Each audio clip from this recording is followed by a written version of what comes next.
જ્ઞાતિના હોવાનું માની રહ્યા હતા, પરંતુ હવે સાધ્વીનું મૂળ નામ હસુમતી હતું અને સાધ્વી મૂળ વિજાપુરના ખણુસાના છે. સાધ્વીના પ્રથમ લગ્ન 30 વર્ષ અગાઉ બળવંતપુરી ગોસ્વામી નામના વ્યક્તિ સાથે થયા હતા. ત્યારે જીએસટીવીની ટીમે આ બળવંતપુરીને શોધી કાઢ્યો છે. ખેરાલુના ચાણસોલ ગામમાં બળવંત ગોસ્વામીનું સાધ્વી સાથેનું લગ્ન જીવન 1 વર્ષમાં પડી ભાંગ્યું હતું. જે બાદ જયશ્રી ગીરીએ ભરણ પોષણનો કેસ કર્યો હતો. જે બાદ જયશ્રી ગીરીએ 50,000માં સમાધાન કરી લીધું હતું.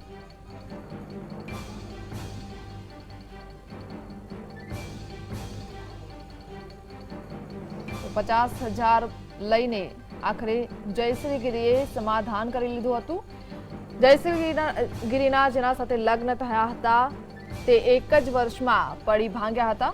પ્રથમ પતિ બળવંતપુરી હતું, જે જીએસટીવીની સામે આવ્યું છે. જીએસટીવીએ એક્સક્લુઝિવ દ્રશ્યો આપને બતાવી રહ્યા છે. સાધ્વી સાથે તેના પ્રથમ લગ્ન થયા હતા અને 1 જ વર્ષમાં લગ્ન જીવન પડી ભાંગ્યું હતું. આજથી 30 વર્ષ પહેલા સાધ્વી જયશ્રી ગીરી જ્યારે માત્ર 18 વર્ષની વયના હતા ત્યારે તેમના સૌથી પહેલા લગ્ન મહેસાણા જિલ્લાના ખેરાલુ તાલુકાના ચાણસોલ ગામે કરવામાં આવ્યા હતા અને જેમની સાથે એમના લગ્ન થયા હતા તે બળદેવપુરી જીએસટીવી સાથે છે. એમની સાથે વાત કરીએ અને જાણીએ કે તેઓએ આ આખા જે પહેલા એમના જે લગ્ન હતા અને કેવી રીતે એમનું લગ્ન જીવન ક્યાં અટકી ગયું, આખી વાત જાણીએ. જી, આપનું નામ અને પરિચય. બોલો સાહેબ. તમારું શું નામ? બળદેવપુરી લક્ષ્મણપુરી, ગામ ચાણસોલ, તાલુકો ખેરાલુ. ક્યારે લગ્ન થયા જયશ્રી ગીરી સાથે? આજે 30 વર્ષ જેવા થઈ ગયા સાહેબ. 30 વર્ષ આજુબાજુ. પણ જાન લઈને કોણ આવ્યું હતું, કેવી રીતે? ડાયરેક્ટ ચાણસોલ થી ડાયરેક્ટ ખણુસા. અચ્છા, કેટલા લોકો જાનમાં ગયા હતા? 70 માણસો. અચ્છા, અને એ વખતે તમારું જે ત્યાં લગ્ન જીવન જે હતું એ કેવું ચાલ્યું? બિલકુલ કોઈ નહીં, લોફટ. 2 દિવસ 3 દિવસ ભાગી જાય લોફાર એકદમ. એથી મારા પર 6-12 મહિના છે. એના પછી મારા પર ભરણ પોષણ દાવો મૂક્યો કોર્ટમાં. એના પછી હું 7-8 મુદ્દા તો ભરીને પછી દાવો પૈસા ભર્યા. પછી પૈસા લઈને પછી છૂટાછેડા લીધા. તો તમારું જે લગ્ન જીવન છે એ 1 વર્ષ રહ્યું અને 1 વર્ષ દરમિયાન પછી છૂટાછેડાનું ભરણ પોષણનો દાવો. ભરણ પોષણ માટે તમે કેટલા રૂપિયાની રકમ ચૂકવી?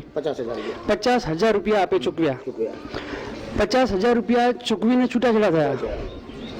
તો 50,000 રૂપિયા ચૂકવી અને સાધ્વી જયશ્રી ગીરી એમનાથી છૂટા થયા. તો આ બળદેવપુરીએ જે ખુલાસો કર્યો છે જીએસટીવી ચેનલ દ્વારા કે એમના પ્રથમ લગ્ન જયશ્રી ગીરીના બળદેવપુરી સાથે થયા હતા અને હવે જયશ્રી ગીરીના એક પછી એક જ્યારે કારનામા બહાર આવી રહ્યા છે.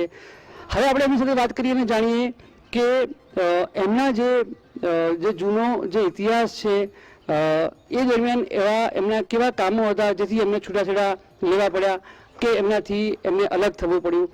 એ વખતે જયશ્રી ગીરીનો સ્વભાવ કેવો હતો અને એ વખતે એમની વર્તણૂક હતી કેવી હતી? વર્તન સાહેબ બરાબર નહીં. 4 દિવસ ભાગી ગયા. કોઈ વર્તન નહીં, બિલકુલ કોઈ વર્તન નહીં. 4 દિવસ એના પીવર ભાગી ગયા.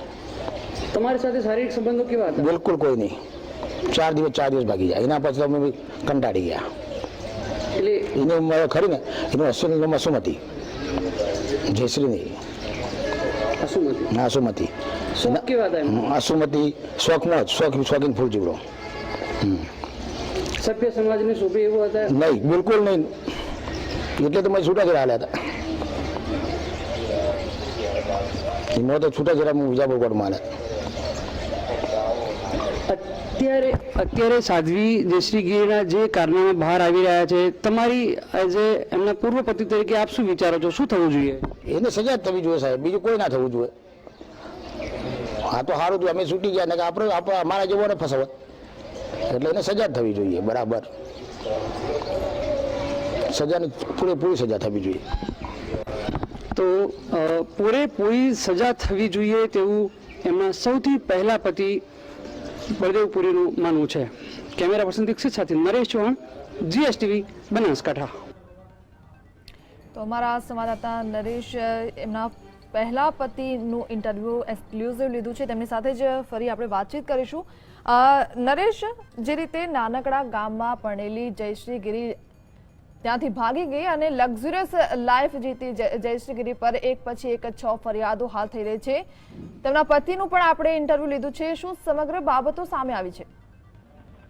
જી જે રીતે અત્યારે એના પૂર્વ ઇતિહાસને ખંગાળવામાં આવી રહ્યા છે અને જે રીતે બધા જે નજર રાખી રહ્યા છે એના પરથી ખ્યાલ આવી રહ્યો છે કે સાધ્વી જયશ્રી ગિરી શરૂઆતથી જ એની યુવાની કાળથી જ કોઈને કોઈ વાદ વિવાદમાં એને રહેવાની ટેવ હતી અને એટલે જ જ્યારે એના જે પહેલા લગ્ન 18 વર્ષની ઉંમરે થયા હતા અને ત્યારે એ એના સાસરીમાં પણ બરાબર રહેતી નહોતી અને તરત 4 દિવસ પછી એ જ્યારે ભાગી જતી હતી એ પરથી ખ્યાલ આવે છે કે નાની ઉંમરથી જ વિવાદોથી એ સંકળાયેલી રહેતી હતી અને આ ઉંમરે પણ અત્યારે એ દેખાઈ રહ્યું છે કે ક્યાંક ને ક્યાંક એમનો જે મિજાજ છે એ વિવાદાસ્પદ જ રહ્યો છે.